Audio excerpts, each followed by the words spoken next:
தாம்பரத்தில் சர்வதேச சதுரங்க போட்டி நடைபெற்றது. இப்போட்டியில் வெற்றி பெற்ற மாணவ மாணவியருக்கு ரொக்கப்பணம், கோப்பைகள் வழங்கப்பட்டன.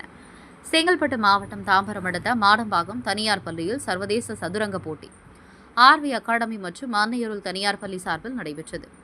இந்த போட்டியில் சிறப்பு அழைப்பாளராக பள்ளி தாளாளர் Christopher Anthony Joseph R Selvakumar போட்டியை தொடங்கி வைத்தார். இந்த போட்டியில் அமெரிக்கா, ஜெர்மனி போன்ற பல்வேறு பகுதியிலிருந்து 500க்கும் மேற்பட்ட மாணவ மாணவிகள் கலந்து கொண்டு விளையாடினர். இந்த போட்டியில் 4 சுற்றுகளாக நடைபெற்று முடிவில் 13 வீரர்கள் வெற்றி பெற்று ரொக்க பரிசு, கோப்பைகள், பரிசினை தட்டி சென்றனர். இந்த விளையாட்டுப் போட்டியில் ஆர்வி அகாடமி நிறுவனர் ஜெகன் மற்றும் ரவிச்சந்திரன், சந்தானம் ஆகியோர் உடனிருந்தனர்.